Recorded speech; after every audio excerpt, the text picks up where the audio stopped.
తెలంగాణలో 1200 మంది బిడ్డలను పొట్టన పెట్టుకుంటువే ఆ 1200 మంది శవాల మీద మీరు ఈ తెలంగాణ రాష్ట్రానికి ముఖ్యమంత్రి అయి ద్రోహిగా చరిత్రలో నిలబడిపోయినరే మీరు ఉద్యమకారులకు చేసిన ద్రోహాన్ని నేను చెడపదలుచుకుంటే కూడా చెడుతుందా మీ చరిత్ర దొంగ పాస్పోర్ట్లు మీ చరిత్ర దొంగ నోట్లు మీ చరిత్ర దళితులను దగా చేసిన చరిత్ర మీ చరిత్ర తెలంగాణ ఉద్యమకారులను దోకా చేసిన చరిత్ర మీ చరిత్ర నేను చెరపదలుచుకున్నా చెరిగేదేనా అని నేను అడుగుతున్నా హరీష్ రావు గారిని అందుకే మీ చరిత్రను ఎవ్వడు చెరపలేరు శాశ్వతంగా తెలంగాణ ద్రోహిగా పాపాల భైరవుడుగా తెలంగాణ ఉన్నంతకాలం చంద్రశేఖరరావు పాపాల భైరవుడు అని తెలంగాణ చరిత్రలో ఉంటుంది హరీష్ రావు గారు దీన్ని ఎవ్వరు చెరపలేరు ఇది తెలంగాణ సమాజానికి అంత తెలుసు అందుకే నేను ఏం ప్రయత్నం చెయ్యా మీ చరిత్రను కావాలంటే మా కార్యకర్తలకు చెప్పి గోడల మీద రాపిస్తా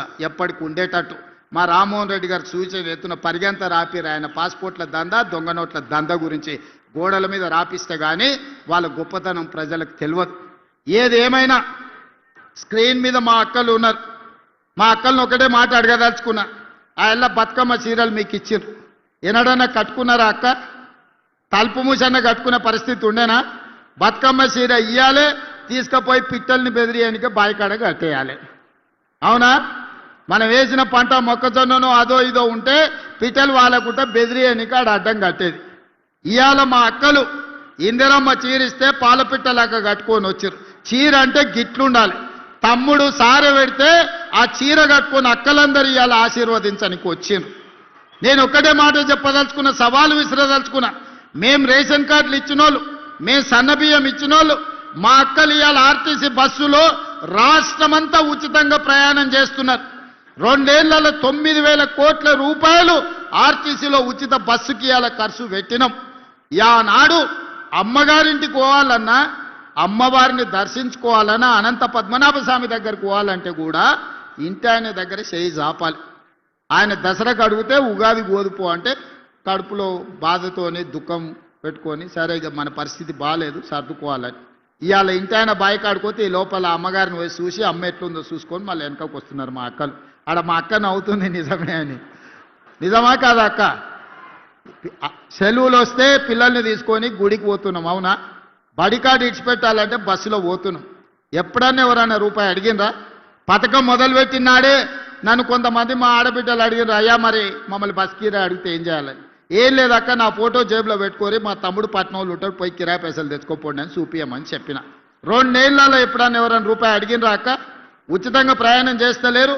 బస్సులో ఉచిత ప్రయాణమే కాదు ఇవాళ మా ఆడబిడ్డలకు 1000 బస్సులు కొనిచ్చి ఆర్టీసీకే కిరాయి పెడితే నెలకు 70,000 రూపాయల ఆదాయం ప్రతి బస్సు మీద ఇవాళ మా ఆడబిడ్డలకు వస్తున్నాయి 27,000 కోట్ల రూపాయలు సున్నా వడ్డీతోని ఆడబిడ్డల 1,000 కోట్ల రూపాయలు వాళ్ళ చేతిలో పెట్టినాం 1 కోటి మంది ఆడబిడ్డల్ని కోటీశ్వరులను చేయాలన్న లక్ష్యంతో ఈ రోజు హైటెక్ సిటీ పక్కన ఐటీ కంపెనీలు విప్రో ఇన్ఫోసిస్ మైక్రోసాఫ్టే కాదు శిల్పారామం పక్కన ఇందిరా మహిళా శక్తి స్టాల్స్ 3.5 ఎకరాలు 1000 కోట్ల భూమి ఇచ్చి 150 స్టాల్స్ పెట్టి మా అక్కలు తయారు చేసే వస్తువులన్నీ హైటెక్ సిటీ పక్కన పెట్టి ఈరోజు ప్రపంచానికి మేము ఈరోజు చూపించినాం ఇదే కాదు మీరు ఆన్లైన్లో అమెజాన్లో బుక్ చేస్తుంటారు మా మిత్రులు చాలా మంది అది కావాలి ఇది కావాలని ఇవాళ రేపు మా అక్కలు తయారు చేసే పిండి వంటల నుంచి వాళ్ళు తయారు చేసే చేతి వస్తువుల వరకు అమెజాన్లో ఈరోజు అందుబాటులోకి తీసుకొచ్చినాం ప్రపంచమంతా ఎవరు ఏం కొనాలన్నా అమెజాన్లో మా అక్కలు తయారు చేసే వస్తువులను కొనుక్కునే పరిస్థితి ఇవాళ తెలంగాణ రాష్ట్రంలో తీసుకొచ్చినాం ఒక పక్కన రైతులకు ఆనాడు చంద్రశేఖరరావు అన్నాడు వరేసుకుంటే ఉరేసుకున్నట్టే అని కానీ మన ప్రభుత్వం వచ్చినాక నేను చెప్పిన వరి వేయండి సన్న ఒట్లు పండించండి గిట్టుబాటు ధరనే కాదు 500 రూపాయల బోనస్ ఇస్తామంటే ఈరోజు దేశంలోనే ప్రతి సంవత్సరం 1,55,00,000 మెట్రిక్ టన్నులు ప్రతి సీజన్లో ఇవాళ ఒట్లు పండించి దేశంలోనే అత్యధికంగా వరి పండిస్తున్న రాష్ట్రంగా తెలంగాణ ఒక ప్రతిష్టను సాధించింది 500 రూపాయల బోనస్ ఇచ్చి ఇవాళ ఒట్లు కొంటున్నాం తాండూరు కందులకి ఈరోజు మంచి మార్కెట్ తీసుకురావడానికి ప్రయత్నం చేస్తున్నాం అందుకే మిత్రులారా ఒకవైపున రైతులను రెండో వైపున మహిళల్ని మూడో వైపున విద్యార్థులను నిరుద్యోగ యువకులను ఒక్కొక్క సమస్యను పరిష్కరించుకుంటూ ఒక్కొక్క సమస్యను అధిగమించుకుంటూ తెలంగాణ రాష్ట్రాన్ని నెంబర్ 1గా ఈ రాష్ట్రానికి పెట్టుబడులను ఆకర్షించి మొన్నటికి మొన్న మీరు చూసిండ్రు మహేశ్వరం దగ్గర గ్లోబల్ సమ్మిట్ ఏర్పాటు చేస్తే 100 దేశాల నుంచి పెట్టుబడులు పెట్టే వాళ్ళు ఇక్కడికి వచ్చారు. ఇవాళ ఒక గొప్ప ఫ్యూచర్ సిటీని 30,000 ఎకరాలలో ప్రపంచంని తలదన్నే విధంగా ఒక గొప్ప నగరాన్ని ఈరోజు మనం నిర్మించుకోబోతున్నాం.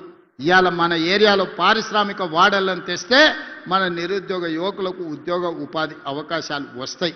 అందుకే మిత్రులారా, ఈరోజు సంక్షేమాన్ని అభివృద్ధిని కొనసాగించాలి అంటే మీరు నిండు మనసుతో ఆశీర్వదించాలి.